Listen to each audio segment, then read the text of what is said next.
I was lying in intensive care. A heart attack had nearly killed me when my daughter called. "Tomorrow is your son-in-law's birthday. Come and help with the preparations," I whispered. "I can't. I'm not feeling well." She yelled, "Then don't you dare come home." I hung up and blocked her number. A week later, I was discharged. I returned home and turned their lives into a nightmare. Betraying my family awakened a sense of justice they didn't expect. Before we continue, please subscribe to the channel and write in the comments what time it is where you are now. The fluorescent lights buzzed overhead like angry wasps. I stared at the acoustic ceiling tiles in the ICU, counting the tiny holes, anything to distract from the wires snaking across my chest and the steady beep of the heart monitor. 3 days had passed since my world tilted sideways on that roof. My phone vibrated on the metal tray beside me. Jennifer's name flashed across the screen. "Dad?" Her voice was tight, impatient, not the tone you'd expect when calling your father in intensive care. "Tomorrow's Brian's birthday party. We need you to come help with the setup." I shifted against the starched hospital sheets, wincing as pain shot through my chest. "Honey, I can't. I'm still at Providence. The doctors say—" "What do you mean you can't?" Her voice climbed an octave. "We've got 40 people coming. The caterer needs directions, the tent company is asking questions, and Brian's mother expects everything perfect." Through the phone, I heard Brian in the background. "Tell him we need the good chairs from the garage." My hand trembled slightly as I gripped the phone tighter. The heart monitor's beeping quickened. "Jennifer, I had a heart attack. I'm in the cardiac unit. They're running more tests tomorrow morning." Silence. Then, "You're always making excuses when we need you. Always." The words hit harder than any physical pain. I thought about last month, how I'd spent $1,200 on that Italian espresso machine she insisted Brian needed for his coffee consultation business. The business that lasted exactly 3 weeks. "I'm not making excuses," I said quietly. "I'm lying in a hospital bed with an IV in my arm." "Fine." Her voice turned to ice. "Then don't bother coming home at all. We don't need someone who can't be there when family needs them." The line went dead. I stared at my phone, at the photo of Jennifer that still showed her at 16, braces gleaming, holding her first-place science fair trophy. That girl wouldn't have hung up on me. That girl had cried when I drove her to college, made me promise to call every Sunday. My finger hovered over her contact. Then I pressed block. The nurse came in for evening rounds, a kind woman named Patricia, who reminded me of my old secretary at City Hall. She checked my vitals, adjusted my medication drip. "Everything okay, Mr. Bishop? Your heart rate spiked a few minutes ago." "Just family drama," I said, forcing a smile. "Nothing life-threatening." She patted my shoulder. "Family can be the most stressful thing sometimes. You focus on getting better." After she left, I lay in the darkness, listening to the sounds of the hospital, distant footsteps, muffled conversations, the whoosh of the ventilation system. My mind drifted back, trying to pinpoint when everything changed. 3 years ago, Jennifer and Brian had shown up at my house on S.E. Ankeny Street with 17 boxes and sheepish smiles. "Just until we get back on our feet, Dad. 6 months, tops." I'd helped them unload their furniture, cleared out my workshop to make room for Brian's gym equipment. I'd been happy for the company, honestly. The house felt too big after retirement. 6 months became a year, then 2, then 3. I'd paid off her credit card debt, $15,000 she'd racked up on what she called essential purchases. I'd bought Brian that espresso machine, the professional photography equipment for his lifestyle brand, the standing desk for his consulting firm. Each venture lasted weeks before he discovered it wasn't his passion. Last fall, I'd spent 2 months renovating the bathroom because Jennifer said the tiles were dated. Cost me $8,000. She'd picked out everything: the rainfall showerhead, the heated floors, the Italian marble. When I finished, she'd barely looked up from her phone. "Thanks, Dad. Brian says we still need to replace the vanity, though." The overhead lights dimmed for the night shift. I reached for the call button, adjusting my bed to a more comfortable position. My chest ached, but it was a distant thing compared to the hollow. Feelings spreading through my ribs. 35 years I'd worked for Portland's urban planning department.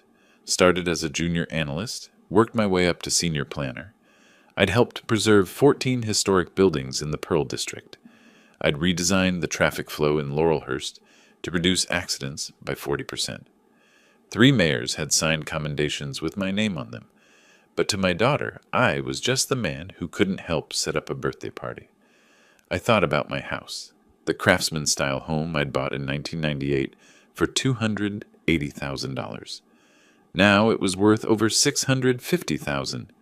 I'd maintained it meticulously, replaced the roof 5 years ago, updated the electrical system, refinished the hardwood floors myself. It was in my name. Everything was in my name. Through the window I could see the lights of downtown Portland twinkling in the distance. Somewhere out there, Jennifer and Brian were probably setting up for tomorrow's party, annoyed at my inconvenient medical emergency. I picked up my phone again, opened my contacts. Clarence Adams lived next door. We'd worked together at the city for 20 years before he'd left to practice real estate law. I typed out a message. Got time for a visit? Need some advice on property law. His response came quickly. Visiting hours tomorrow, 2-6. I'll bring coffee. The good stuff, not hospital sludge. I smiled for the first time that day, a real smile. The heart monitor beeped its steady rhythm.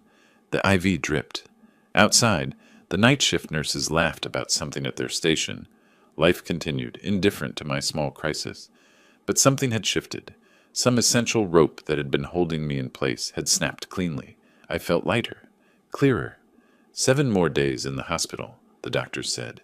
7 days to rest, recover, and think very carefully about what came next. I closed my eyes, but sleep wouldn't come. Instead, I planned. Clarence arrived the next afternoon carrying 2 paper cups from Stumptown Coffee on Division. He settled into the vinyl visitor's chair, his reading glasses perched on his nose like they always were. You look terrible, he said, handing me the cup. Heart attack will do that. I took a sip. The coffee was perfect. Strong, no sugar. Exactly how I'd drunk it for 40 years. Thanks for coming. He waved a hand dismissively. Please, we survived 15 budget meetings together. This is nothing. His expression turned serious. So what happened? Jennifer said you had a minor episode when I saw her at New Seasons last week. She said what? Yeah, I ran into her and Brian at the grocery store. They were loading up on expensive cuts of meat, bottles of wine, premium stuff. Said they were planning a celebration. He paused. That was 4 days before your heart attack, Vernon. The beeping on my monitor picked up tempo. I forced myself to breathe slowly, deliberately. They knew I was sick. I'd told Jennifer I wasn't feeling well that whole week. Clarence's jaw tightened. The party was tomorrow, right? That's what she mentioned? Tomorrow. I stared at the pale green walls. While I'm hooked up to machines, they're celebrating. There's something else. Clarence shifted uncomfortably. I didn't want to mention it, but given the situation, 2 weeks ago I saw them returning from somewhere. Tanned, happy. Brian was pulling designer luggage from a taxi. They went on vacation? Looked like it. I asked Jennifer how the trip was, and she got this deer in headlights look. Said it was just a quick weekend thing. He pulled out his phone, scrolled through something. I checked my Ring camera footage. They were gone for 8 days. The taxi that dropped them off had an airport shuttle company logo. Hawaii, probably. Or Mexico. Somewhere with beaches and umbrella drinks. While I'd been replacing the water heater, they said was making weird noises. A $1,400 fix that the plumber said could have waited another year. I laughed. The sound came out bitter, sharp. Vernon? I'm fine. I'm absolutely fine. I set down the coffee cup carefully. Tell me something, Clarence. You still keep up with property law? His eyebrows rose. That's what you wanted to discuss? Among other things. I adjusted the bed, sitting up straighter, despite the protests from my chest. If someone's been living in your house, rent-free, for 3 years, what are your options? Clarence leaned back, processing. In Oregon? You've got several, especially if there's no lease agreement. He pulled a small notebook from his jacket pocket. Always the lawyer.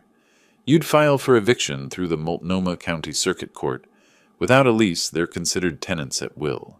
You'd need to give them at least 30 days' notice. But given they've been there over a year, it's actually 90 days under Oregon revised statutes. 90.427. 90 days. I rolled the number around in my mind. That's manageable. Vernon, are you seriously considering...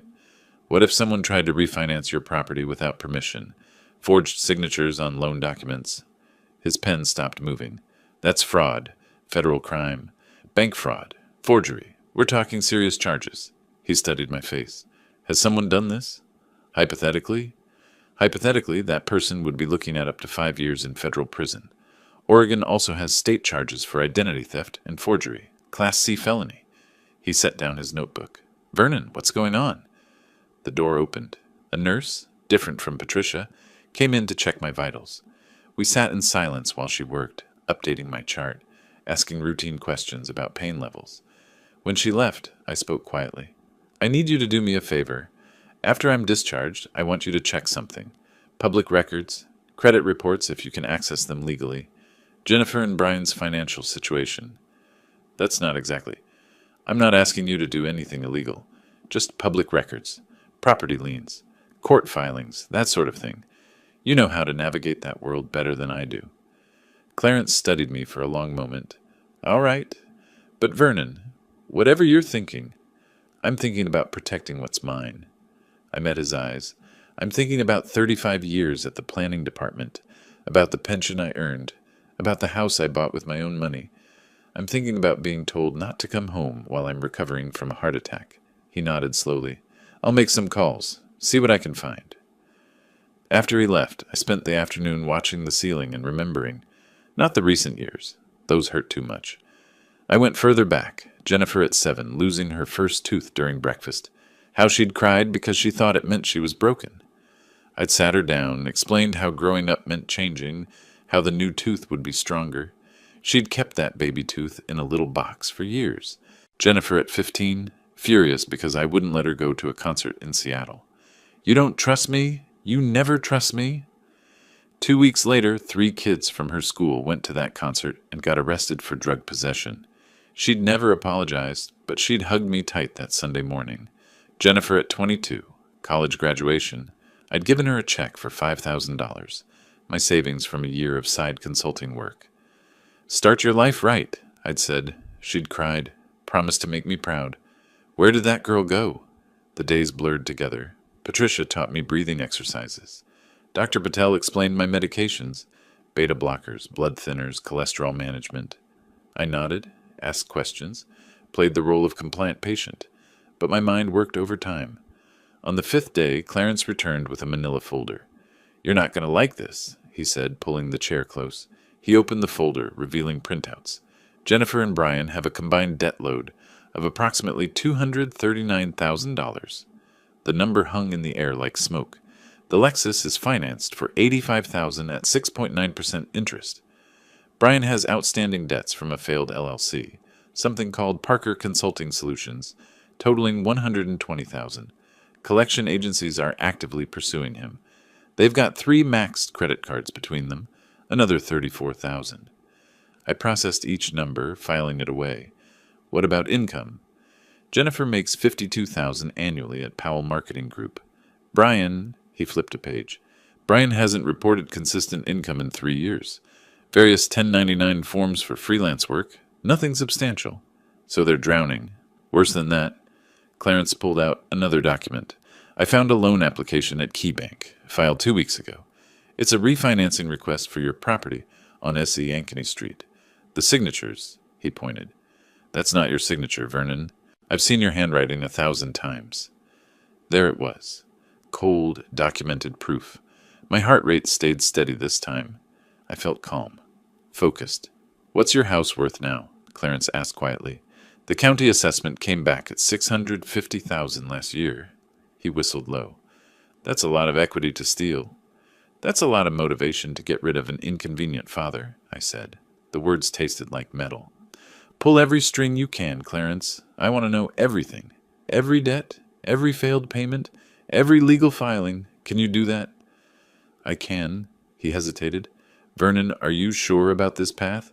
Once you start, I'm already on the path. They put me here.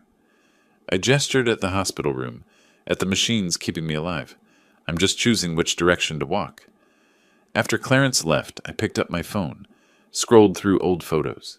Jennifer and Brian's wedding 5 years ago. I'd paid for half of it, $18,000. Just to help us start off right, Dad? Brian had shaken my hand, called me his hero. I deleted the photo. One by one, I went through my gallery. Deleted every image of them. 3 years of memories, erased with steady taps of my thumb. When I finished, only older photos remained.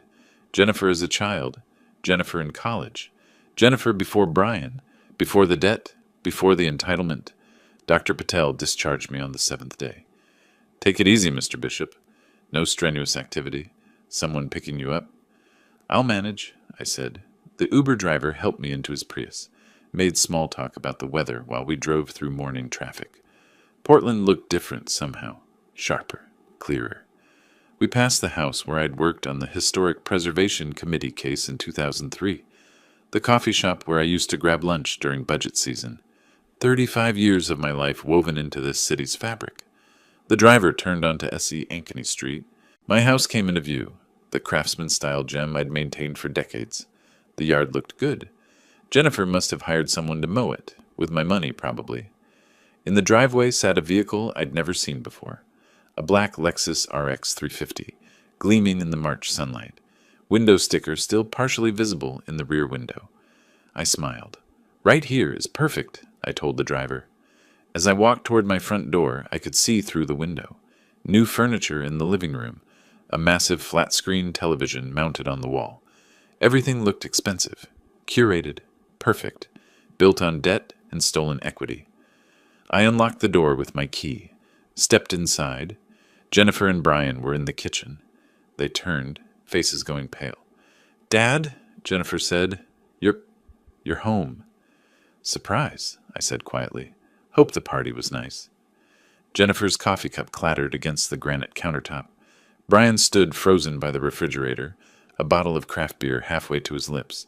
The kitchen smelled like expensive takeout, Thai food from that place on Hawthorne that charged $20 for pad Thai. We weren't expecting you, Brian said finally. He set the beer down slowly, like I was a wild animal he didn't want to startle. The hospital said another week at least. They said I could recover at home. I moved carefully into the living room, one hand on my chest. Not entirely an act. My ribs still ached. Figured I'd be more comfortable in my own bed. The furniture hit me again now that I was closer. A sectional sofa in charcoal gray that looked straight out of a West Elm catalog. A coffee table made of reclaimed wood and steel. The massive television had to be 75 inches, maybe more. I did quick math in my head. Probably $12,000 worth of new furniture, minimum. This is different, I said. Oh. Jennifer laughed, but it came out wrong, too high-pitched. Yeah, we did some redecorating. The old stuff was so worn out, you know? We thought you'd like the upgrade. Did you now? She flinched at my tone. Good. Let her squirm. Brian cleared his throat, trying to regain control. We were actually going to surprise you when you got back. Make the place feel fresh, more modern. Investment in the property value, really. I turned to look at him. Really look. He'd put on weight since they moved in. Soft around the middle. The kind of softness that came from not working, from spending days on the couch. He wore a polo shirt with a logo I didn't recognize. Probably cost more than my entire closet. Speaking of investments, I said, that's a nice vehicle outside. Jennifer and Brian exchanged a glance. Quick, nervous. The Lexus? Brian's confidence flickered back, puffing up his chest. Yeah, got a great deal on it. Part of building the right image for my consulting business. Clients expect a certain level of success, you know? Which consulting business is this? The photography one, or the coffee one, or the lifestyle brand? I lowered myself onto their new sofa carefully. Hard to keep track. His face reddened. This is different. Tech consulting. Real money in it. I've got 3 clients lined up already. 3 clients in 3 years would be an improvement, but I didn't say that. Instead, I pulled out my phone, made a show of checking something. Must be doing well, then. That's what, $60,000 for the SUV? 55, Jennifer said quickly. And we financed it, obviously. Everyone finances cars now, Dad. It's smart money management. Smart money management. From a woman who'd maxed out 3 credit cards buying furniture she didn't need, with money she didn't have. I let the silence stretch, watched them fidget. Where's my workshop? I asked, another glance between them. About that, Brian started. We converted it into a home gym. Jennifer's been really committed to her fitness journey, and with my back problems, I needed proper equipment. Your back problems? Yeah, from the accident last year. I didn't remember any accident, but then they'd stopped telling me things around the time they stopped pretending to be grateful. And my bedroom? Your bedroom? Jennifer laughed again, that same nervous pitch. It's still your bedroom, Dad. What are you talking about? I stood slowly, headed for the stairs. They followed me like anxious puppies, and I could hear Brian whispering something to Jennifer. The stairs took effort. My legs felt weak, my chest tight. I wasn't faking that part. My bedroom door stood open. Inside, I found Brian's desk set up. 3 monitors, a fancy gaming chair, cables running everywhere. My bed had been pushed against the wall. Boxes of my belongings were stacked in the corner, like garbage waiting for pickup day. This is temporary, Jennifer said from the doorway. Brian just needed the space for his workstation, and you were in the hospital. So we figured... You figured I wouldn't notice. I picked up one of the boxes. Inside were photo albums, my old city planning awards, personal papers, everything that mattered to me, shoved away like trash. Where exactly was I supposed to sleep?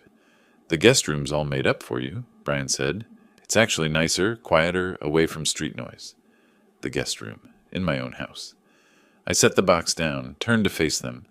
Jennifer's eyes were wet, but I couldn't tell if the tears were real or tactical. Brian stood behind her, arms crossed, jaw set. I need to rest, I said quietly. Long day. They practically fled. I stood in what used to be my bedroom and looked at Brian's setup. One of the monitors showed an email inbox.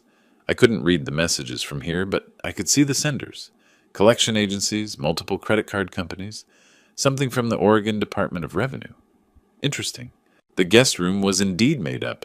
They'd at least done that much. I unpacked my hospital bag slowly, hanging my shirts in the narrow closet. Through the window, I could see Clarence's house next door. The lights were on in his study. I made a mental note to visit him tomorrow. Over the next week, I played my part perfectly. Weak, recovering, mostly staying in my room. I took my medications at the dining table where they could see. Winced when I moved too fast. Let them think the heart attack had broken something fundamental inside me. Jennifer started making breakfast. Not well, she'd burned the bacon twice, but she tried. Brian asked about my doctor appointments, pretended to care about my cardiac rehab schedule. I watched them, learned their patterns. Brian slept until noon most days. Jennifer left for work at 8:30, returned around 6. They ordered takeout 4 nights out of 5, nothing cheap. When they thought I was napping, they argued. Always about money. We can't afford this, Jennifer hissed one afternoon. I was in my room, door cracked open. The Lexus payment is $1,200 a month, Brian. $1,200? So ask him for help. He's got money. I'm not asking my father for more money. Why not? You've done it before. He always folds. Always folds. The words stung more than my chest pain. He's different since the hospital, Jennifer said. Colder. He's old and sick, probably feeling sorry for himself. Give it time. He'll come around. I waited until I heard them go out. Some function for Jennifer's marketing firm. Then I went downstairs and looked through the mail they'd left on the counter. Bills, mostly. A notice from KeyBank about their mortgage application. Additional documentation required. The refinancing attempt. Clarence had been right. I photographed everything with my phone. Every bill, every late notice, every credit card statement they'd been careless enough to leave visible. Built my case, piece by piece. That Sunday, Clarence came over for coffee. Brian and Jennifer were at New Seasons doing their weekly grocery run. My money, of course, since they'd forgotten their wallets. You look better, Clarence said, though his eyes said he knew I was performing. Appearances can be deceiving. I poured us both coffee. I'd started buying the expensive beans from Stumptown, leaving the receipts where Jennifer would find them. Let her see what her father could still afford. Did you find a good real estate attorney? Linda Pierce. Works out of the Pearl District. She's expensive, $3.50 an hour, but she's a shark. He pulled out a business card. I told her you might call. I'll set up a meeting. I slid the card into my wallet. What about the refinancing? Bank rejected it last week. Documentation irregularities, they said. Basically, they figured out the signature was forged. He stirred his coffee slowly. That should be the end of it, but Vernon, If you wanted to pursue charges, not yet. I glanced toward the window. The Lexus sat in the driveway, gleaming black paint showing every fingerprint. I want them to understand the full scope of their situation first. Which is? Hopeless, I smiled. $239,000 in debt. Aging father who's supposed to be their safety net, and now their safety net is waking up. Clarence studied my face. You've changed. Near-death experiences have that effect. I heard a car door slam. They were back. You should go. Don't want them thinking we're conspiring, aren't we? We're old friends having coffee, that's all. He left through the back door just as Jennifer and Brian came in the front, arms loaded with Whole Foods bags.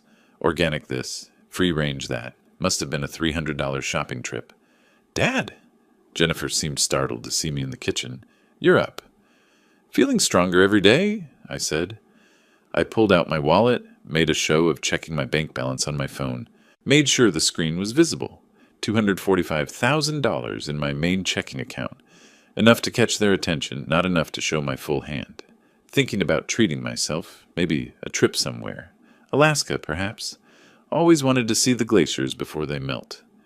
Jennifer's eyes locked on that number. I could practically see the calculations running through her head. Alaska sounds amazing, Brian said, suddenly enthusiastic. You know, I've been looking into adventure travel consulting. Growing market. Could give you some recommendations. That's generous. I pocketed my phone. But I prefer planning my own adventures. Always have. I went back upstairs, leaving them with their groceries and their greed. That night, I called Linda Pierce's office and left a message. Then I opened my banking app and did something I'd been planning since the hospital. I created a new will. Everything to the Portland Veterans Foundation.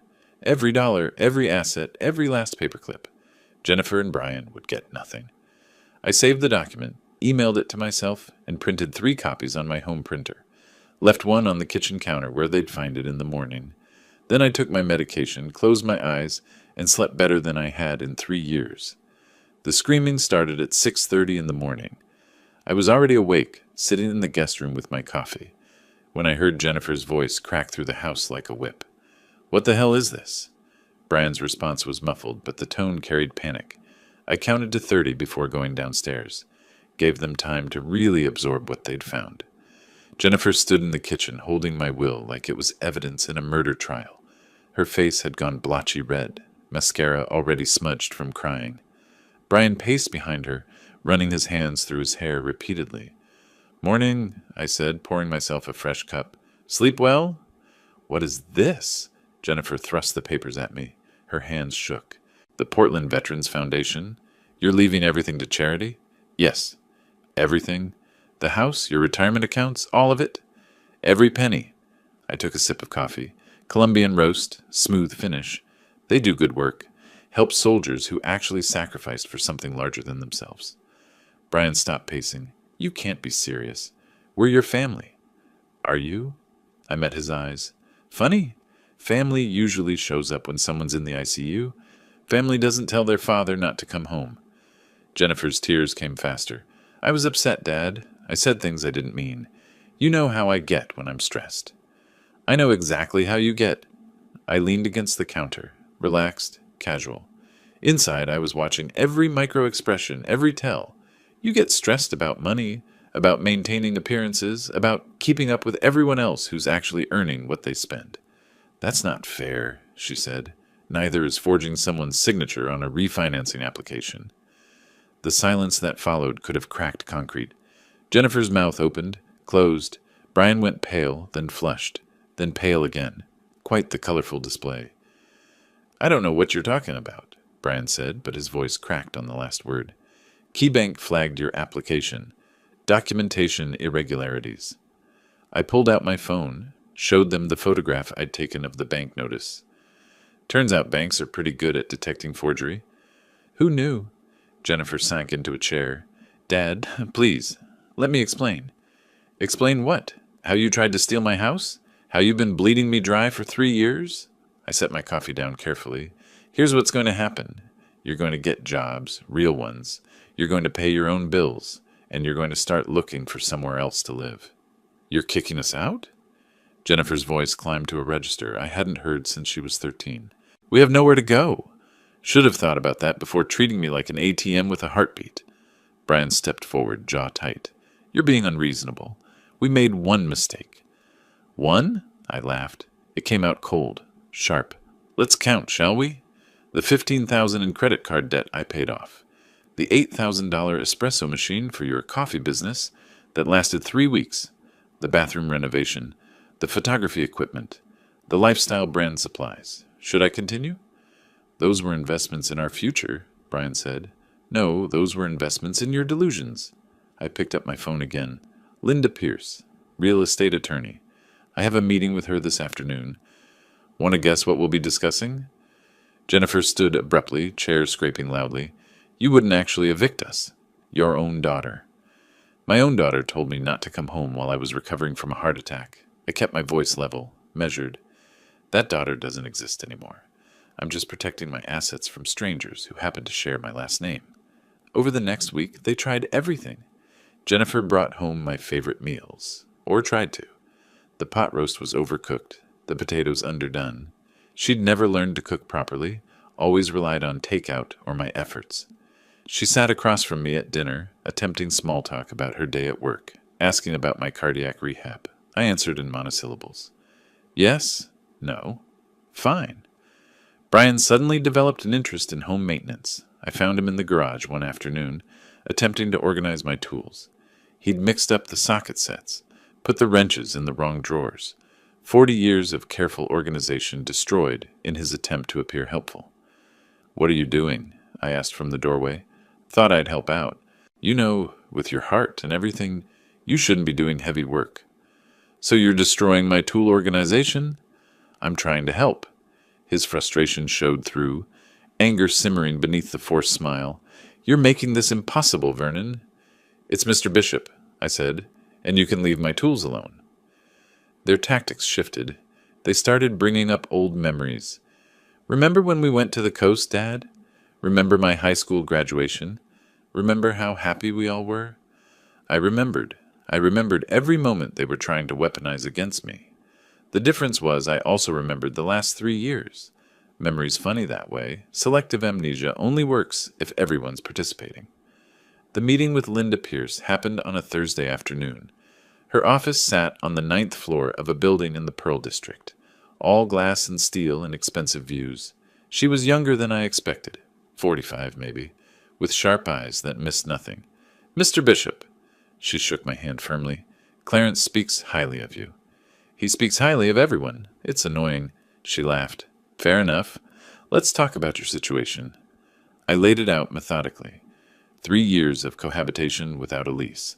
No rent paid, no formal agreement. The refinancing attempt with forged signatures, the debt load they were carrying. Linda took notes on a yellow legal pad, her pen moving quickly. Oregon's landlord-tenant law is clear on this, she said when I finished. They're tenants at will. Since they've been there over a year, you need to give 90 days notice under ORS 90.427. After that, if they refuse to leave, you file for eviction through the circuit court. And the forgery? That's criminal. Bank fraud, identity theft, forgery, take your pick. She tapped her pen against the pad. You could file a police report. The Multnomah County DA would probably be interested, given the amount involved. How interested? $650,000 property? They'd be very interested. Class C felony, up to 5 years. She studied my face. Is that the route you want to take? I thought about Jennifer at 7, losing her first tooth. Jennifer at 15, hugging me after that concert situation. Jennifer at 22, crying at graduation. Then I thought about her face on that phone call, her voice saying, Don't bother coming home. Let's start with the eviction, I said. The criminal charges are leverage if they don't cooperate. Smart. Linda pulled out a contract. My retainer is $5,000. Hourly rate is $350. Given the circumstances, I'd estimate total costs around $12,000 to $15,000 if it goes to court. Money well spent. I pulled out my checkbook, the same one I'd had for 20 years. Worn leather cover, pages filled with carefully logged transactions. Wrote the check with steady hands. Back home, Jennifer and Brian were in the living room, having what they probably thought was a private conversation. I could hear them from the driveway. He's not going to budge, Brian said. The old man's lost it. He's not lost anything. He's punishing us. For what? Being family? Using resources that would have been ours anyway? For the phone call. For everything. Jennifer's voice cracked. I messed up, Brian. I really messed up. So fix it. Cry more. Apologize better. Old people always forgive their kids eventually. Old people. As if I were some generic elderly person, not the man who'd raised Jennifer, paid for her education, given her everything. I opened the front door loudly, made sure they heard me coming. They sprang apart like guilty teenagers. Jennifer wiped her eyes quickly. Brian straightened his shoulders, putting on his confident face. How was your appointment? Jennifer asked, voice syrupy sweet. Productive. I set my keys in the bowl by the door, the ceramic bowl Jennifer had made in middle school art class, one of the few things I'd kept from her childhood. Attorneys drawing up formal eviction notices. You'll receive them early next week. You're really doing this, Brian said, not a question. Did you think I wasn't? I think you're making a mistake. He stepped forward, and for a moment I saw real anger flash across his face. We could make this very difficult for you. Fights over property rights, elder abuse claims, competency hearings. Are you threatening me? I'm stating facts, but his voice wavered. Courts don't look kindly on people who kick out family members, especially elderly people who might not be thinking clearly after medical trauma. I smiled, actually smiled. By all means, try. You'll need an attorney for that. Wonder how you'll pay for one, given your debt situation? Jennifer grabbed Brian's arm. Stop. Just stop. She turned to me, and for a second I saw genuine fear in her eyes. Dad, please. Can we talk about this? Really talk, not just talk. I moved toward the stairs. You had 3 years to talk to me like I mattered. Now I'm done listening. That night, lying in the guest room that used to be for actual guests, I heard them arguing again. Louder this time. Words tumbling over each other in desperation. Jennifer blamed Brian. Brian blamed Jennifer. They both blamed me for being unreasonable and cruel. Not once did they blame themselves. I pulled out my phone and recorded 30 seconds of their argument. Just insurance. Then I rolled over and went to sleep, the sound of their panic playing like a lullaby. The eviction notices arrived on a Tuesday morning via certified mail. I watched from the kitchen window as Jennifer signed for the thick manila envelope. Her hand trembled so badly the postal worker had to steady the clipboard. She opened it right there on the porch. I saw her face go from confused to horrified in the space of a breath. The papers fluttered in her grip as she read. Brian appeared behind her, yanking the documents from her hands. His jaw clenched tight enough to crack teeth. 90 days. That's what Linda had filed for. 90 days to vacate the premises, remove all belongings, and return the property to its rightful owner. The notice cited Oregon Revised Statutes 90.427 in precise legal language that left no room for interpretation. They came inside like a storm. Brian slammed the door so hard a picture frame rattled on the wall. Jennifer's mascara had already started running. She'd been crying on the porch. This is insane, Brian said, waving the papers. You can't just throw us out on the street. I'm not throwing you anywhere. I continued stirring my oatmeal calmly. I'm giving you 90 days to find alternate housing. That's more than fair. Fair? Jennifer's voice broke. We've lived here for 3 years. We have rights. You have the right to rent an apartment like every other adult in America. I took a spoonful of breakfast, savored the warmth. Consider this your eviction notice and your wake-up call. They came in the same envelope. Brian dropped into a chair, running calculations I could see playing across his face. 3 months. Security deposits. First and last month's rent. Moving costs. With their debt load, they'd need at least $8,000 up front just to secure a decent place. Money they didn't have. Where are we supposed to go? Jennifer asked. Do you have any idea how expensive rent is in Portland? I do, actually. Checked Zillow last night. 2-bedroom apartments in East Portland run about $1,400 a month. Add utilities, and you're looking at $1,600 total. I smiled slightly. Better start budgeting. This is revenge, Brian said. Pure revenge. You're punishing us for one mistake. Multiple mistakes. And yes, it's accountability. Novel concept. I know. Over the following week, they hired an attorney, or tried to. The first 3 firms they contacted turned them down. Small retainers, complicated case, clients with obvious credibility issues. Finally, they found someone willing to take them on.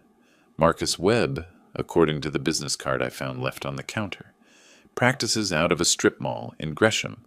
Reviews online were mixed at best.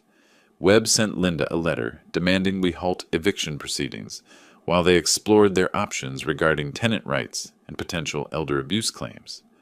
Linda called me, read it aloud, then laughed so hard I had to hold the phone away from my ear. "He's fishing," she said. "Classic desperation move. Threatens elder abuse, competency issues, anything that might make you back down. Will it work? Only if you're actually incompetent, which you're clearly not. I'll respond with medical documentation from your doctors showing full cognitive function. We'll also include records of all the money you've given them over 3 years. Shows a pattern of them exploiting you, not the reverse." "How long until court?" "They filed for a hearing. Judge Harrison's docket is backed up. Probably mid-July for the actual eviction hearing." She paused. "Vernon, there's something else you should consider. The forgery. That bank application. We could file criminal charges." I'd been thinking about that, weighing it. What would that involve? Police report to start. Portland PD, White-Collar Crime Division. They'd investigate, hand it to the Multnomah County DA. Given the amount involved and the clear evidence, they'd likely prosecute. Brian would be looking at a Class C felony, 3 to 5 years if convicted. 3 to 5 years. I thought about Jennifer visiting Brian in prison, trying to explain to their future children why Daddy was gone. Thought about how that would destroy what was left of their lives. Then I thought about lying in that ICU bed, wires crossing my chest, listening to Jennifer tell me not to come home. "File it," I said. The police came on a Thursday. 2 detectives, Rodriguez and Thompson, mid-40s. Professional, thorough. I gave them everything. The bank documents showing the forged signature. My actual signature for comparison. The rejection letter citing documentation irregularities. Even the photographs I'd taken of other bills and statements. Brian was out when they arrived. Jennifer sat frozen on the new sectional sofa, watching the detectives take notes. Her face had gone pale as paper. "Mrs. Parker," Detective Rodriguez said gently, "did you have knowledge of your husband's attempt to refinance this property?" Jennifer's mouth opened, closed. I don't... I'd advise you to speak with an attorney before answering any questions." Detective Thompson added, "This is a serious matter. Bank fraud is a federal crime." After they left, Jennifer sat in stunned silence for 20 minutes. I made myself a sandwich, ate it at the kitchen table, flipped through the Oregonian like it was any other Thursday. "You called the police on us," she finally said, "on your own family." "I reported a crime. There's a difference. Brian's going to prison. Do you understand that? Prison. He committed a felony." I folded the newspaper neatly. "Actions have consequences. Something I should have taught you better when you were younger." She stood abruptly, knocking over a decorative pillow. "You're destroying our lives." "No, sweetheart. You destroyed your own lives. I'm just declining to be collateral damage." That Sunday, they made their most desperate play yet. I was in the garage organizing tools, putting them back the way they belonged after Brian's help, when a white sedan pulled up. A woman in her 50s emerged, carrying a clipboard and wearing an official-looking lanyard. Social Services. Brian appeared from nowhere, suddenly concerned and attentive. "Thank you so much for coming, Miss Patterson. We're really worried about him." I walked out slowly, wiping grease from my hands, played it perfectly calm. "Can I help you?" "Mr. Bishop?" The woman, Ms. Patterson, smiled professionally. "I'm Carol Patterson from Adult Protective Services. Your family called with some concerns about your well-being." "Did they now?" "They mentioned you recently had a serious medical event and might be experiencing some confusion, making impulsive decisions." She glanced at her notes. "Possibly unsafe to live independently." I saw Brian's game immediately. Declare me incompetent. Get guardianship. Control my assets. Not bad for someone who couldn't keep a coffee business running for a month. "Would you like to come inside?" I asked. "I just made fresh coffee. We can talk." Inside, I gave Ms. Patterson the full tour, showed her my medication organizer, perfectly sorted by day and time, my cardiac rehab schedule, never missed an appointment, my medical records from Dr. Patel, all indicating excellent recovery and full cognitive function. Then I showed her my work history. 35 years at Portland Urban Planning. The awards, the commendations from 3 different mayors, the historic preservation work, photos of me speaking at city council meetings, presenting to the Planning Commission.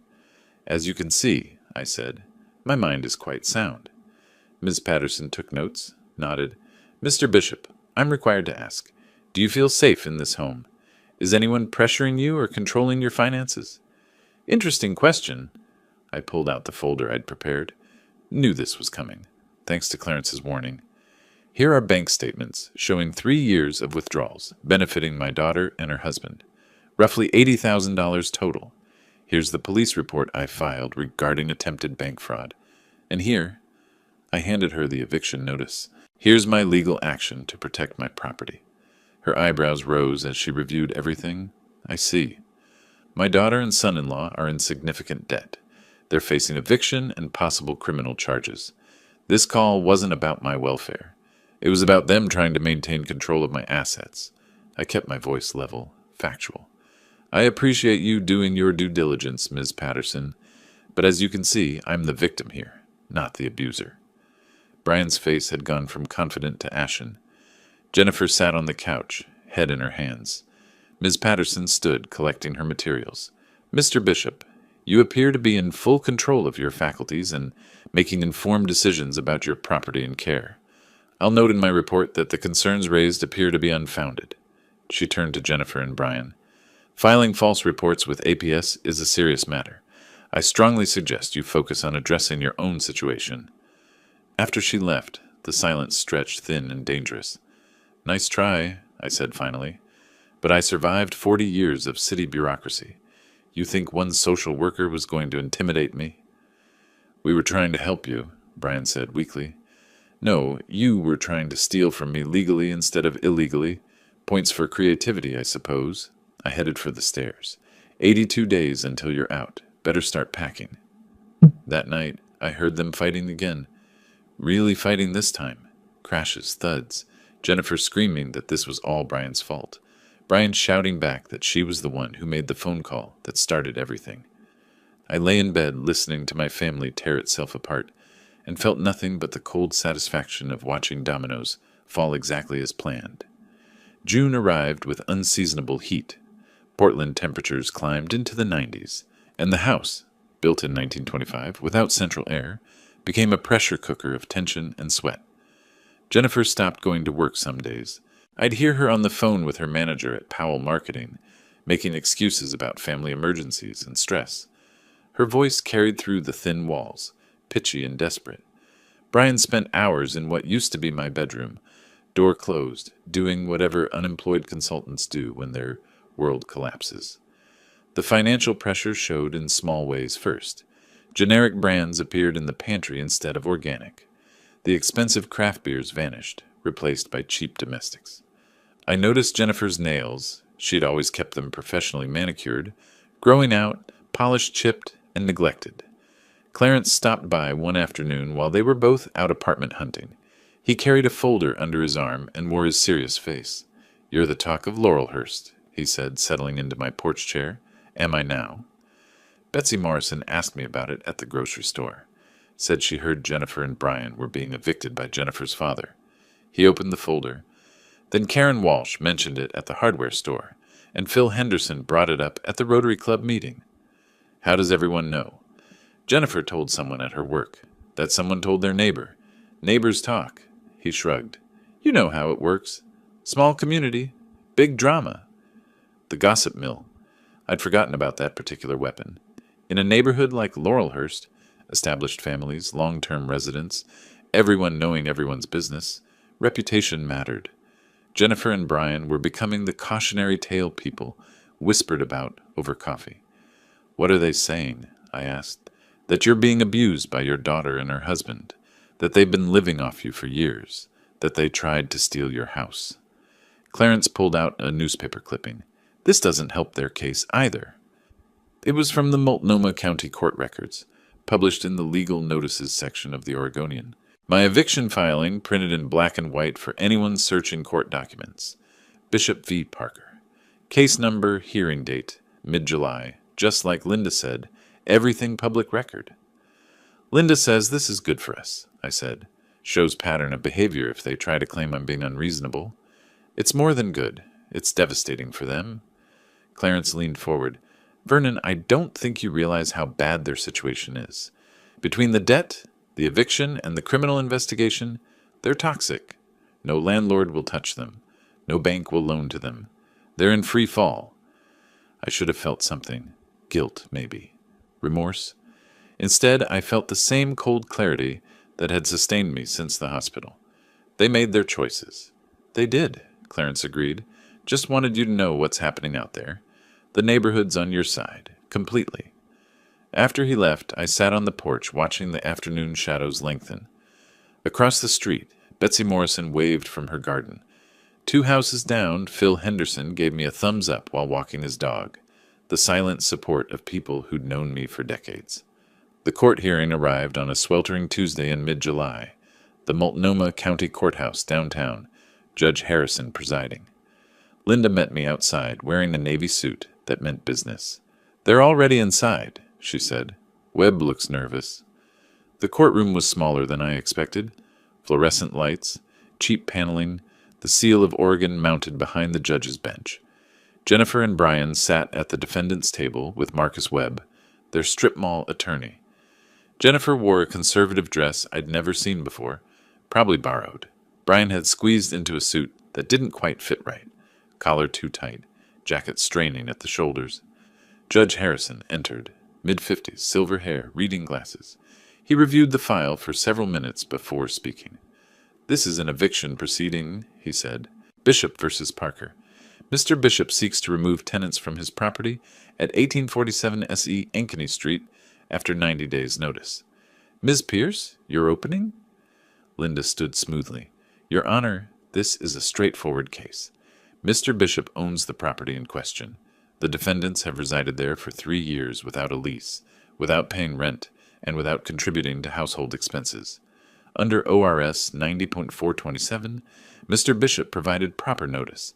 We're asking the court to grant the eviction. Webb stumbled through his response. Talked about verbal agreements, family obligations, the hardship eviction would cause. Judge Harrison listened with the patient expression of someone who'd heard it all before. Mr. Webb, the judge interrupted, do you have any documentation of a rental agreement? Any proof of rent payments? Well, no, Your Honor, but any lease, written or otherwise? It was an informal family arrangement. That's not a legal basis to prevent eviction. Judge Harrison turned to me. Mr. Bishop, you're the property owner of record? Yes, Your Honor. Purchased in 1998. Deeds in my name alone. And you provided 90 days' notice as required. I did. The judge reviewed more papers. I see there's also a pending criminal investigation related to attempted bank fraud involving this property. Brian's face went white. Jennifer grabbed his hand under the table. Yes, Your Honor, Linda said. The defendants attempted to refinance Mr. Bishop's property without authorization using forged signatures. The Multnomah County District Attorney is reviewing charges. Judge Harrison's expression hardened. He removed his glasses, fixed Brian and Jennifer with a look that could have frozen lava. So you're living rent-free in your father-in-law's house, not contributing financially, and attempted to steal his equity through fraud. Webb opened his mouth. Nothing came out. Your Honor, Jennifer said suddenly, voice cracking, my father had a heart attack. We were trying to help. By forging his signature on loan documents? No, that's not. We were desperate. Desperation doesn't justify fraud, Miss Parker.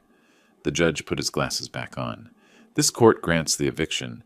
Defendants have 45 days from today to vacate the premises. That's September 1st. Any belongings remaining after that date will be considered abandoned. The gavel came down. Sharp. Final. Jennifer burst into tears. Brian sat frozen, looking like he'd been hit by a truck. Webb gathered his papers quickly, avoiding eye contact. Outside the courthouse, Linda shook my hand. Clean victory. 45 days is actually generous. Judge could have given them 30. September 1st? I repeated. The date felt symbolic somehow. Labor Day weekend. New beginnings. They'll likely appeal, Linda warned. But given the circumstances, I doubt it'll go anywhere. You've got a solid case. I watched Jennifer and Brian exit the building. She leaned on him heavily, face buried in his shoulder. He stared straight ahead, jaw clenched. Marcus Webb said something to them, gestured helplessly, then walked away toward the parking garage. Even their attorney was abandoning them. The Uber ride home felt different, lighter. I looked at Portland passing by, the food cart pods, the Powell's Books building, the bridges crossing the Willamette. My city, the place I'd spent my career trying to improve, to preserve, to protect. Now I was protecting myself. That evening I found a note on the kitchen counter. Jennifer's handwriting, shaky and rushed. Dad, please, we need to talk. Really talk. Before it's too late. Jay, I folded the note carefully, put it in my pocket, went to my computer and checked my bank accounts, my investment portfolios, my retirement funds. Everything in order, everything protected. Then I pulled up rental listings for East Portland, found several options in their price range, small apartments, older buildings, nothing fancy but adequate. Printed them out, left them on the counter where Jennifer would find them. A olive branch, sort of. More like a roadmap to their new reality. Through the walls, I heard Brian's voice raised. Your father is destroying us. Everything we built.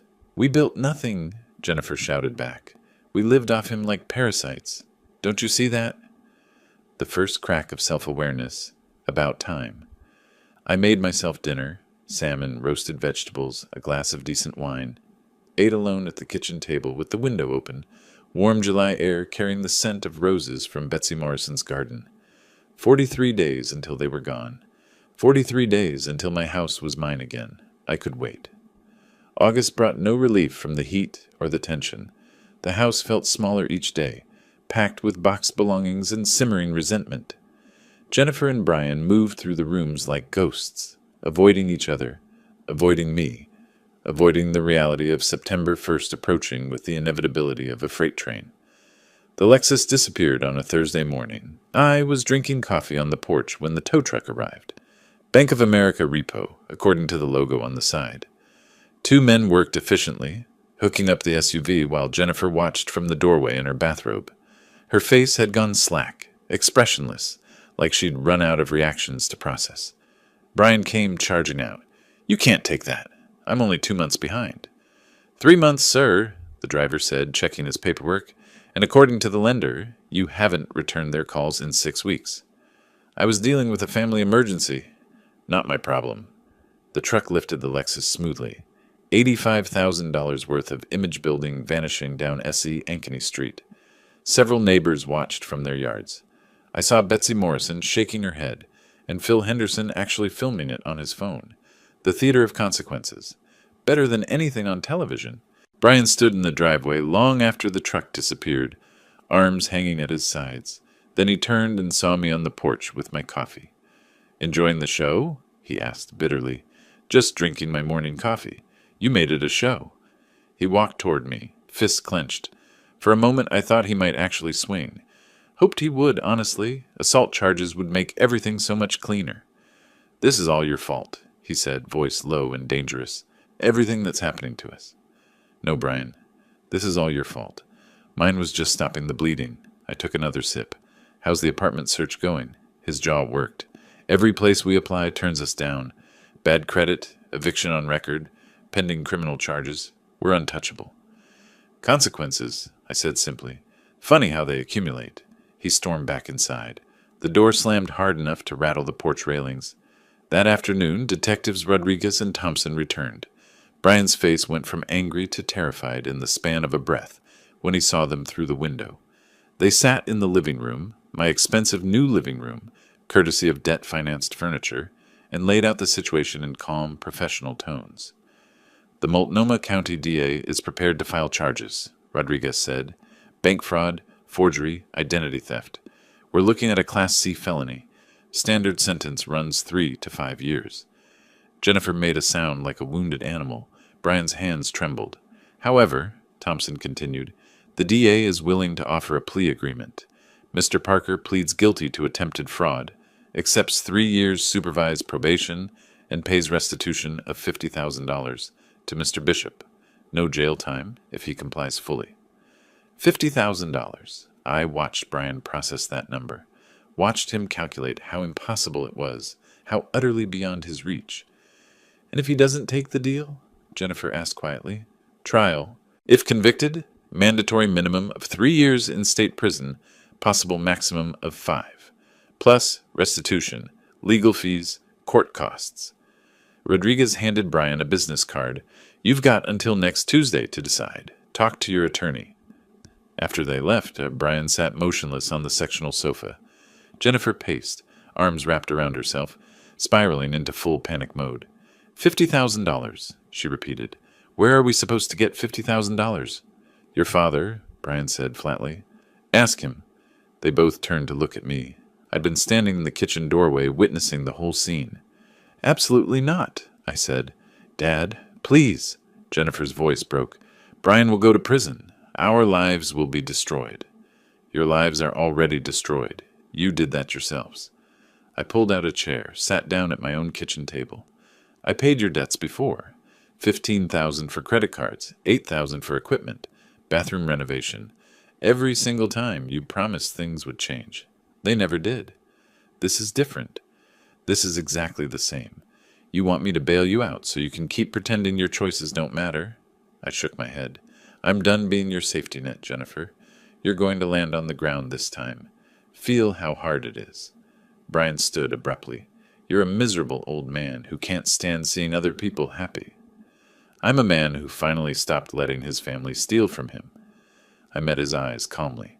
Take the plea deal, Brian. 3 years probation is better than prison. Figure out how to make the payments. Get a job, a real one. Join the rest of us in the adult world. He stormed out. Jennifer stayed, tears streaming down her face. I remember when you used to love me, she said softly. I still love you. That's why this hurts. I stood, moved toward the stairs. But love doesn't mean letting you destroy yourself. Or me. Over the next 2 weeks, their apartment search grew increasingly desperate. They'd applied to 23 places according to the spreadsheet I saw Jennifer working on. 23 rejections. The eviction on their record, Brian's pending criminal case, their combined debt load. They'd become untouchable in Portland's competitive rental market. Finally, they found something. A studio apartment in East Portland, near 82nd Avenue. Not the glamorous area they'd imagined for themselves. The building was old, the neighborhood rough, but the landlord, some guy who owned several rundown properties, agreed to take them for $1,100 a month, plus a massive security deposit of $3,000. Jennifer's mother loaned them the money. I'd never met the woman. She and Jennifer's late father had divorced when Jennifer was young, minimal contact after. But desperation makes people reach out to anyone who might help. We're signing the lease tomorrow, Jennifer announced one evening. Move-in date is September 1st. Convenient timing, I said. She looked exhausted, hair pulled back in a messy ponytail, no makeup, wearing sweatpants and an old t-shirt. The polished marketing professional had disappeared, replaced by this hollow-eyed stranger. I found something else too, she said, when I was packing. In the garage. She handed me an old shoebox.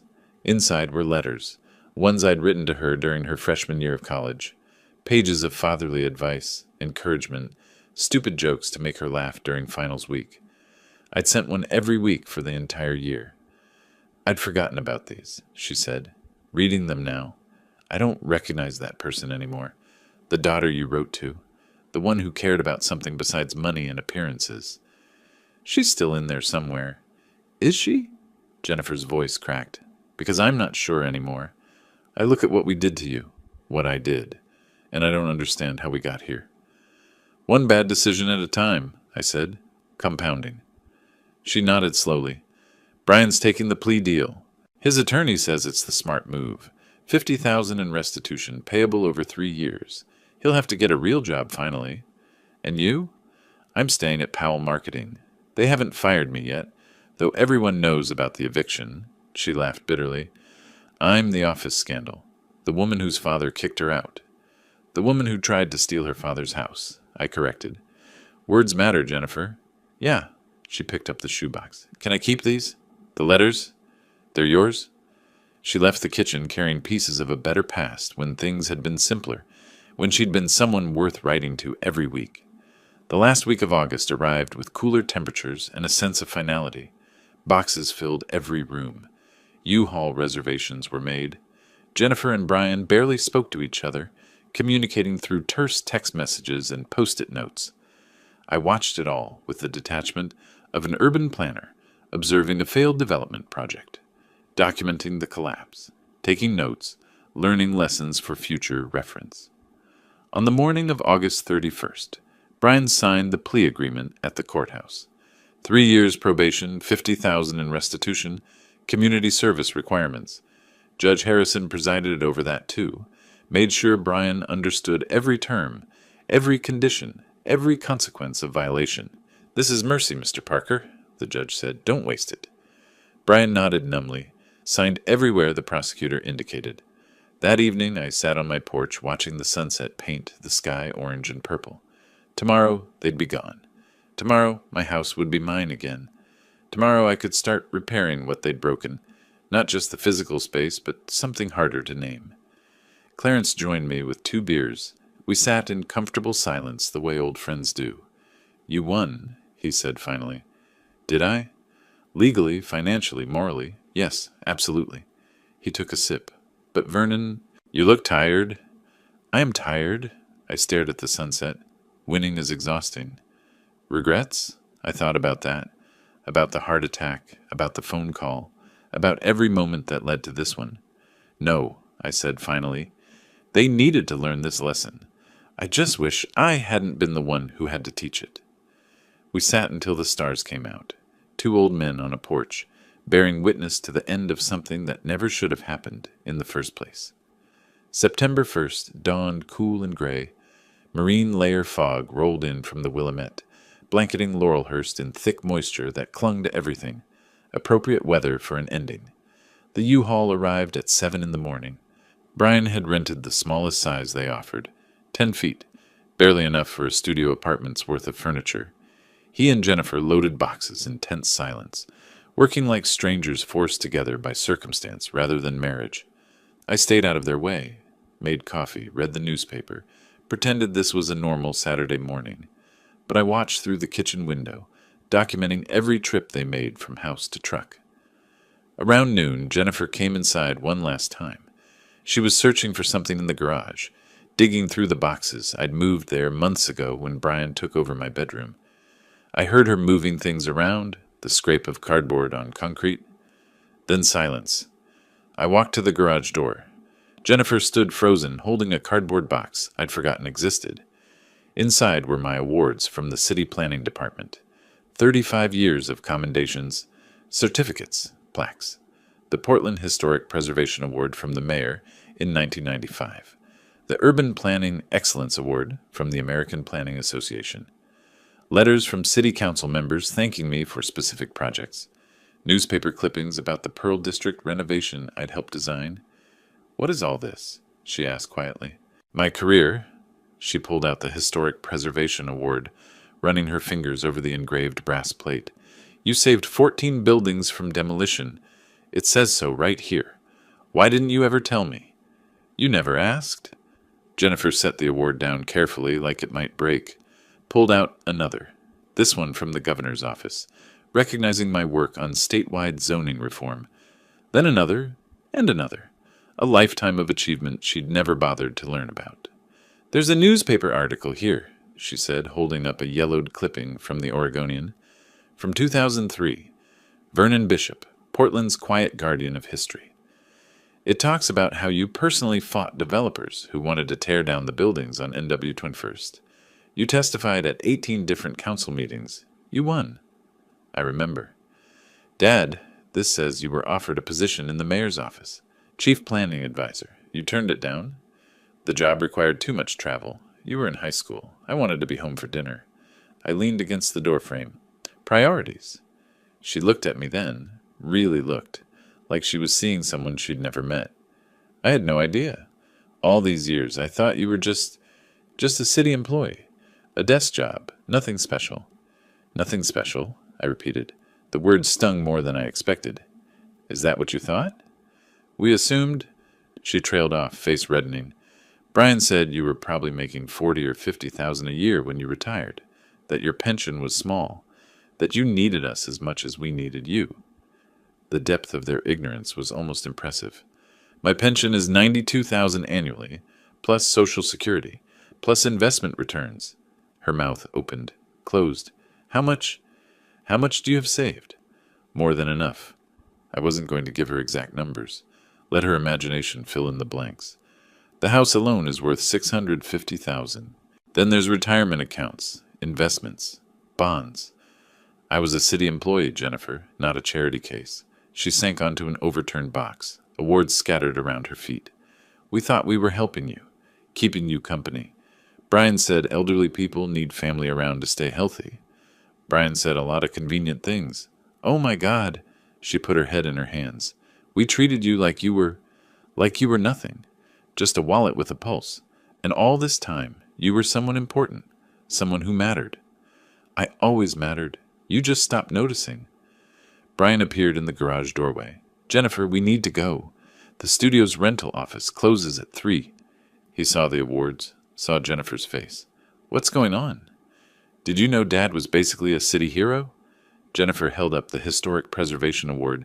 That he saved entire neighborhoods? That the governor personally thanked him for his work? Brian's face went carefully blank. That's great, Vernon. Very impressive. You knew, Jennifer said slowly. You knew, and you didn't tell me. I knew he had a decent pension, yeah. So what?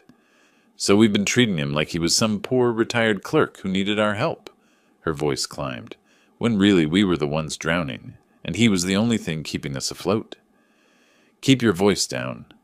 Brian glanced toward the street where neighbors were definitely listening. This isn't the time. When is the time, Brian? After we've lost everything? After we've burned every bridge? Jennifer stood, shoving the box toward him. Look at this. Really look. This is who my father is, and we tried to steal his house. The shame hit her all at once. I watched it spread across her face like a stain, the full weight of what they'd done, who they'd done it to, what they'd destroyed in the process. She started crying, huge gasping sobs that shook her whole body. Brian tried to take her arm. She pulled away violently. Don't touch me. This is your fault. You told me he was just an old man with some savings. You told me we deserved this house more than he did. You told me... She broke off, crying too hard to continue. I told you what you wanted to hear, Brian said coldly. Don't pretend you weren't part of every decision we made. The truth of it shut her up. She had been part of it. Every choice, every manipulation, every casual cruelty. They'd built their delusions together, brick by brick. I picked up one of the awards, the one from the American Planning Association, solid walnut with brass plating, and set it back in the box carefully. You should finish loading. The rental office closes soon. Jennifer wiped her face roughly. Dad, not now. I couldn't do this now. Couldn't process their belated understanding while they stood in my garage, surrounded by evidence of their ignorance. Just finish, please. They loaded the last boxes in silence. The U-Haul filled slowly. Furniture that had looked so impressive in my spacious craftsman house now looked cheap and shabby in the harsh daylight. The West Elm sectional had a stain I'd never noticed. The reclaimed wood coffee table had a cracked leg. All of it bought on credit they couldn't afford, to impress people who didn't care. Brian climbed into the driver's seat. Jennifer hesitated at the passenger door, looking back at the house one more time. Her eyes were red, swollen. She looked small, diminished. I'll call you, she said, once we're settled. If you want. I do want. I need to figure out how to apologize for something this big. Start with being honest with yourself, I said, about who you became and why. She nodded, got in the truck. The diesel engine rattled to life, and they pulled away from the curb slowly. I watched until they turned the corner onto 39th Avenue and disappeared. The house felt different immediately, quieter, larger, like it had been holding its breath for 3 years and could finally exhale. I walked through the rooms, slowly, taking inventory. They'd left the furniture, couldn't fit it in the studio, I supposed. Left the television, too. The expensive espresso machine sat on the counter, gathering dust, a monument to failed ambitions. In what had been my bedroom, I found Brian's desk setup still partially assembled. 3 monitors, cables everywhere, the gaming chair. He'd forgotten it in the rush. I'd have Clarence help me haul it to Goodwill. My bed was there too, shoved against the wall, unmade and dusty. I stripped the sheets, threw them in the washing machine, remade it with fresh linens from the closet, reclaimed my space inch by inch. The workshop in the garage still held Brian's gym equipment. Weights, a bench press, a rack of dumbbells, probably $1,200 worth of gear-gathering cobwebs, another donation pile. I spent the afternoon cleaning, wiping down surfaces, vacuuming corners, opening windows to let fresh air chase away 3 years of accumulated tension. The house slowly transformed back into mine. Not perfect, not yet, but recognizable. That evening, Clarence came over with steaks and a bottle of decent whiskey. We grilled in the backyard, standing around my Weber, like we used to before Jennifer and Brian moved in. The meat sizzled, fat dripping onto coals, smoke rising into the cooling September air. "How do you feel?" Clarence asked. "Empty," I admitted. "Relieved, angry, sad, all of it at once. That's healthy." He flipped the steaks expertly. "Means you're human. Sometimes I wish I wasn't." We ate at the patio table, watching the sunset paint the sky in shades of orange and pink. The neighbors' lights came on one by one. Phil Henderson waved from his deck. Betsy Morrison called out a greeting from her garden. Life in Laurelhurst continuing as it always had. The drama passed, the neighborhood settling back into comfortable routine. I was just Vernon Bishop again. Not the wronged father, not the evicting landlord, just Vernon. "Did she realize," Clarence asked, "about your career, your reputation?" "She found my awards, saw the newspaper articles." I took a drink of whiskey, felt the burn, had a moment of clarity about exactly who she'd been stealing from. Better late than never. Is it? I wasn't sure. The realization came too late to matter after the damage was already done. Knowledge without change is just guilt. Give her time. Maybe she'll surprise you. Maybe, but I wasn't holding my breath. That night, I slept in my own bed for the first time in months. The room was mine again. The house was mine again. Everything exactly as it should have been all along. But as I drifted off, I couldn't help wondering, was winning supposed to feel this hollow? 3 weeks passed before Jennifer called. I'd spent those weeks systematically reclaiming my house. Donated the expensive furniture to a charity that helped domestic violence survivors. Seemed fitting somehow. Hauled Brian's forgotten gym equipment to Goodwill, watching the workers load 40-pound dumbbells into their truck. Repainted my bedroom, hanging my own photographs back on the walls. Pictures from city projects, historic buildings I'd helped save, Portland landmarks I'd influenced. The house felt like mine again, smelled like mine, moved around me the way a well-worn shoe fits a foot. Comfortable, familiar, right. Clarence helped me install new locks. "Probably unnecessary," he said, "but it sends a message." "What message?" "That chapter's closed, permanently." When Jennifer's call came, I almost didn't answer. Her name on my phone screen brought back too much. The good memories now tainted by everything that followed. But curiosity won. "Dad?" Her voice sounded small, tired. "Can we talk?" "We're talking now." "I mean in person, please. There are things I need to say to you." I considered refusing. Would have been easier. But I'd spent 3 years avoiding difficult conversations, letting small problems grow into catastrophes. Maybe it was time to face things head on. "Stumptown coffee on Division," I said. "Tomorrow at 2. She arrived 10 minutes early. I watched her through the window as she sat at an outdoor table, fidgeting with her phone, checking the time repeatedly. She wore simple clothes. Jeans, a plain t-shirt, hair pulled back, no makeup, the polished facade completely gone. I ordered my coffee slowly, made her wait. Not out of cruelty, just testing whether she'd stay or bolt.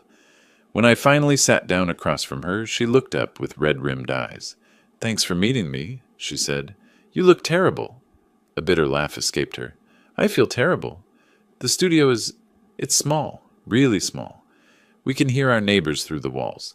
There's a leak in the bathroom the landlord won't fix. And Brian," she trailed off. "What about Brian?" "We're separating, probably divorcing." She said it flat, matter of fact. "Turns out when you strip away the comfortable house and the free ride, there's not much left between us. He blames me for everything. For the eviction, for the criminal charges, for his probation. I blame him for pushing me to treat you like an ATM. You both share that blame equally. I know. She twisted her coffee cup. I spent the last 3 weeks thinking about when it all went wrong. When I stopped seeing you as my father and started seeing you as a resource, an inconvenience. I don't have a good answer. It was gradual, I said. Small choices that became patterns. Patterns that became character. Brian got a job. Warehouse work, overnight shift, $11 an hour. He hates it. Comes home exhausted, angry at the world. She smiled without humor. I told him that's what real work feels like. He didn't appreciate that. I sipped my coffee. Waited. The restitution payments started last week. We owe you $50,000 over 3 years. That's $1,389 a month. She pulled out a folded paper, a payment schedule. I did the math.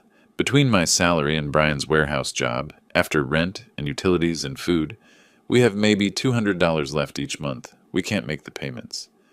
That's not my problem. I know. I'm not asking you to forgive the debt. She met my eyes. I'm telling you so you understand. We're going to violate the plea agreement. Brian will go back to court. He'll probably go to prison. The information settled between us. A statement of fact, not a plea for sympathy. Does he know you're telling me this? I asked. He doesn't know I'm here at all. He'd lose it if he found out. She unfolded the paper, showed me the numbers in her neat handwriting.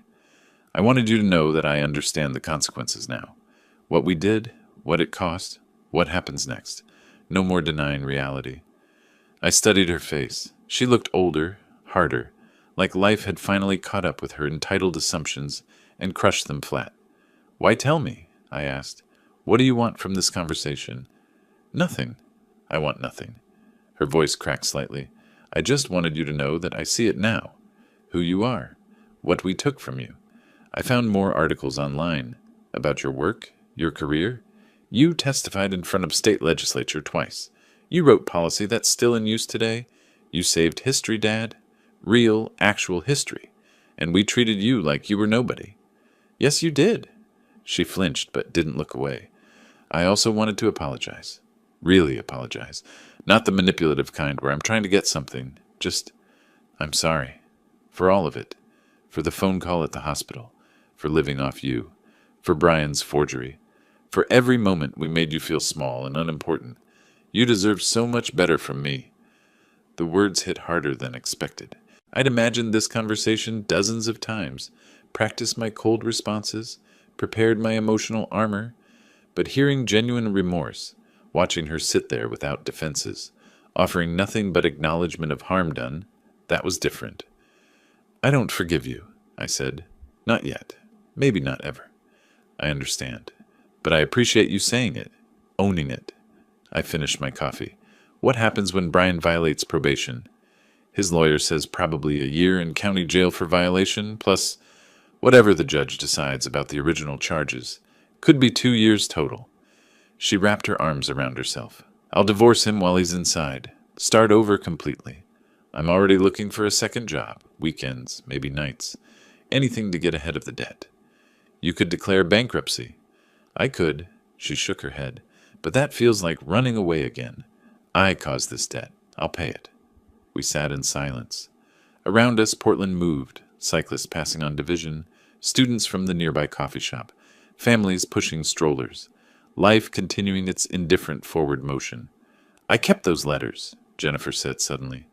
The ones you wrote when I was in college. I read them every night now, trying to remember who I was before I became this person. She's still in there, just buried under bad decisions. Is she? Jennifer stood, gathering her things. I'm not sure anymore, but I'm going to try to find out. For me, not for you. I don't expect anything from you, Dad.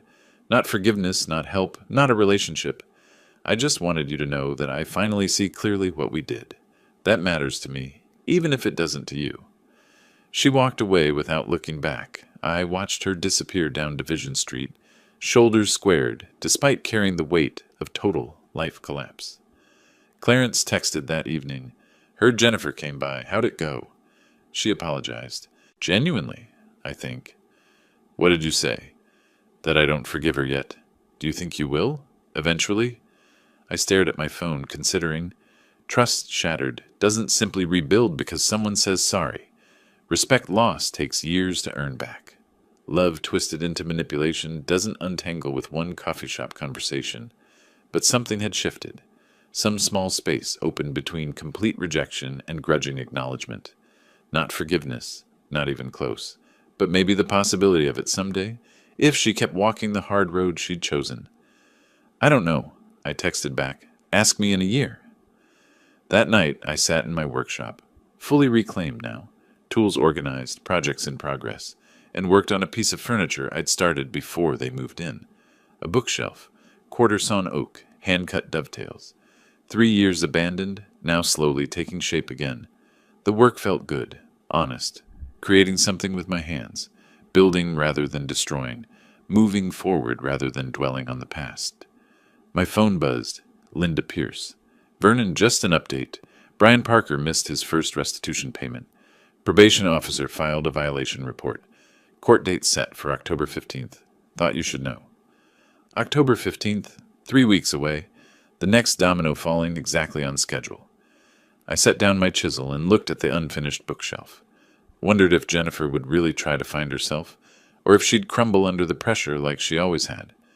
Wondered if Brian would survive jail or come out angrier and more entitled than before. Wondered if I cared about the answers to those questions.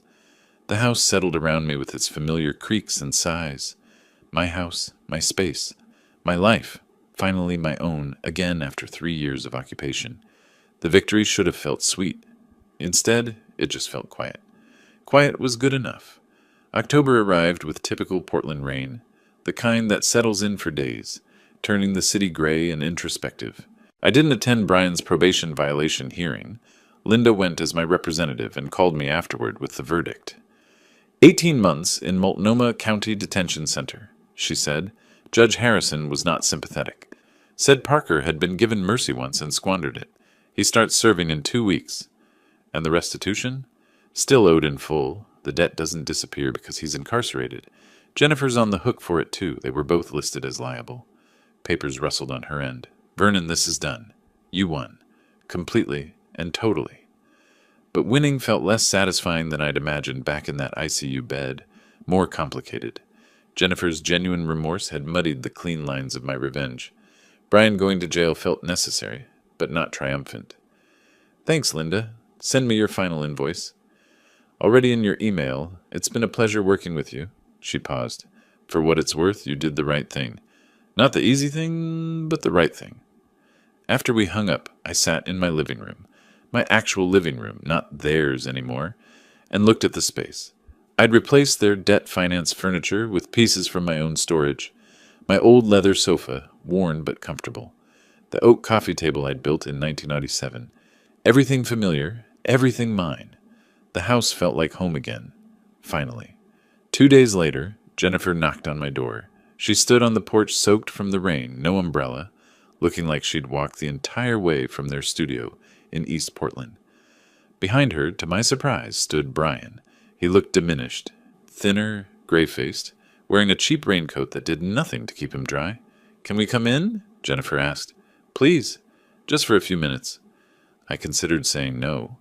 Would have been within my rights. But curiosity won again, just like at the coffee shop.